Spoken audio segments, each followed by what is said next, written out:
gadis itu sedang menjual ikan di pasar ketika perutnya sakit. Dia kemudian berbaring di tanah melahirkan jin. Dia memotong tali pusar dan melemparkannya ke dalam ikan. Kemudian dia bangkit lagi untuk menjual ikan. Semua orang mendengar anak-anak menangis.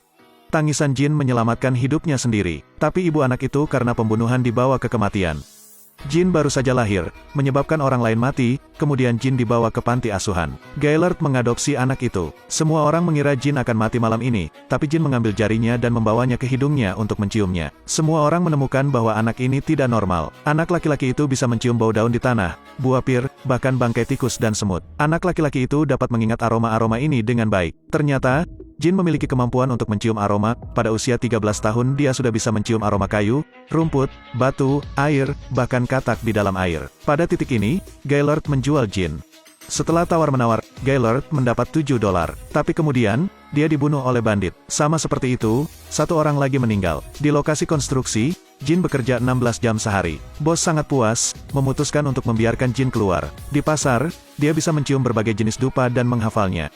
Tiba-tiba, Jin mencium bau aneh. Ternyata gadis yang menjual aprikot. Aroma ini sangat menakjubkan. Jin pergi ke sana untuk mencium bau. Jin mengikutinya ke sebuah gang. Dia meraih tangan gadis itu dan mengendusnya. Tapi dia takut dan lari. Tapi Jin diam-diam berlari di belakang gadis itu. Aroma ini sangat menakjubkan. Jin mencium bau dari ujung kepala sampai ujung kaki. Gadis itu berbalik, lalu berteriak.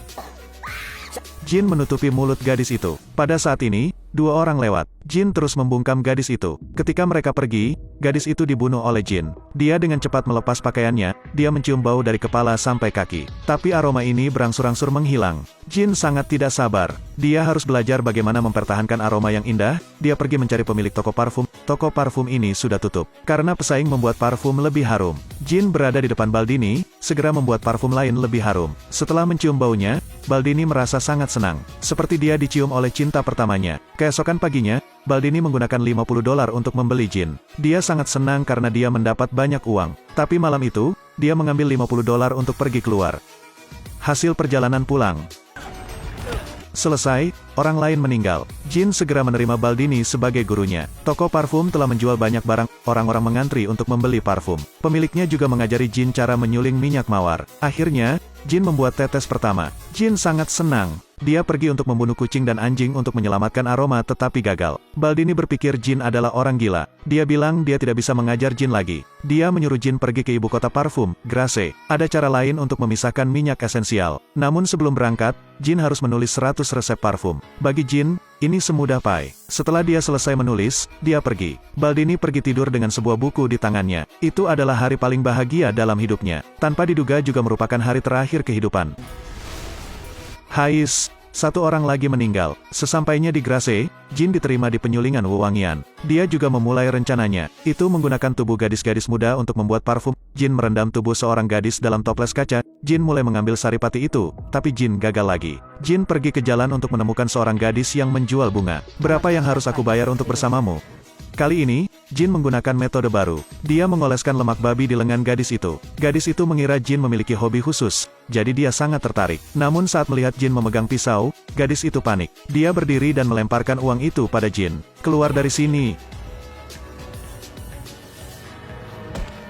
Jin memotong rambut gadis itu, lalu membungkus gadis itu dengan kain. Setelah itu, dia menggunakan pisau cukur untuk mengikis minyak lapis demi lapis. Rambut juga sangat penting. Kemudian Jin menuangkan air dari toples kaca ke dalam tong. Aduk rata, masukkan ke dalam toples untuk memulai pelatihan. Tidak lama kemudian, tetesan esensi mengalir keluar. Jin membawanya ke hidungnya untuk mencium. Itu berhasil. Dia mulai bertindak panik. Jin menyiapkan 13 vas. Dia ingin mengisi 13 toples ini. 1 tetes, 2 tetes, 3 tetes, lebih dan lebih. Gadis-gadis di kota biasanya hilang. Ada orang memerah susu sapi, gembala. Gadis-gadis yang ditangkap oleh Jin semuanya menjadi bahan mentah. Setiap hari di kota, tubuh gadis itu ditemukan. Setiap tubuh memiliki karakteristik yang sama. Mereka tidak memiliki rambut di tubuh mereka. Para bangsawan mengeluarkan larangan. Mereka memberi setiap rumah tangga sebuah pistol. Tapi mereka belum pernah melihat sosok Jin. Semua orang mengira itu perbuatan setan.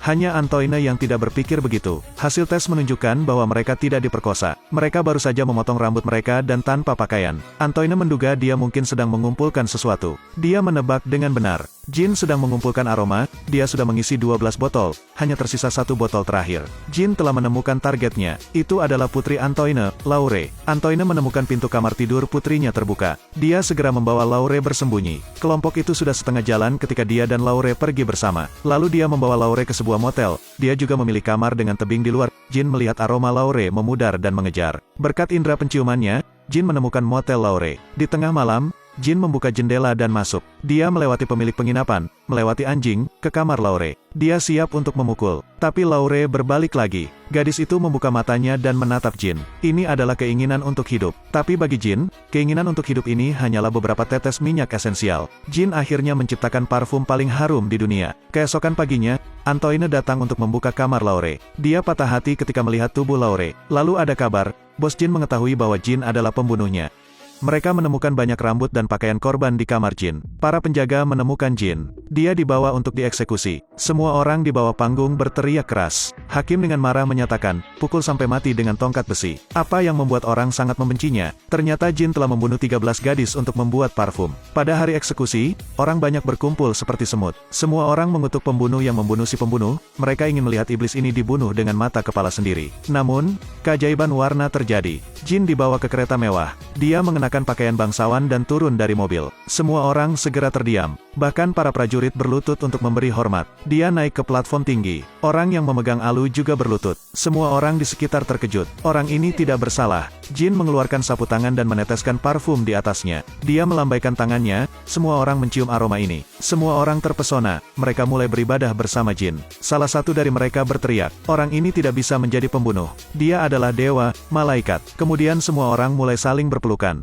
Tidak masalah jika Anda mengenal pihak lain atau tidak, mereka semua menanggalkan pakaian mereka dan meringkuk erat-erat. Bahkan pendeta pun tidak luput. Bayangkan adegan selanjutnya. Pada saat ini, Antoine yang marah bergegas mendekat. Di tangannya dia memegang pisau. Tetapi ketika dia melihat Jin, dia berlutut, dan menganggap Jin sebagai putranya. Melihat itu semua, Jin teringat gadis kecil yang menjual aprikot. Dia menangis, lalu pergi. Aromanya juga hilang. Semua orang di alun-alun terbangun. Mereka berpakaian dan segera pergi. Orang-orang tidak ingin mengulang cerita memalukan ini. Mereka menangkap bos yang mengatakan Jin adalah pembunuhnya. Dia dibawa ke tempat eksekusi. Jin berjalan sendirian lagi. Hanya sisa parfum yang menjadikannya raja. Jin bisa membuat orang memujanya sebagai dewa, bahkan menaklukkan seluruh dunia. Namun, ingatannya membawanya ke tempat di mana dia dilahirkan. Ini adalah pasar ikan yang bau. Dia menuangkan parfum ke seluruh tubuhnya. Semua orang memandang Jin seolah-olah melihat cahaya dewa.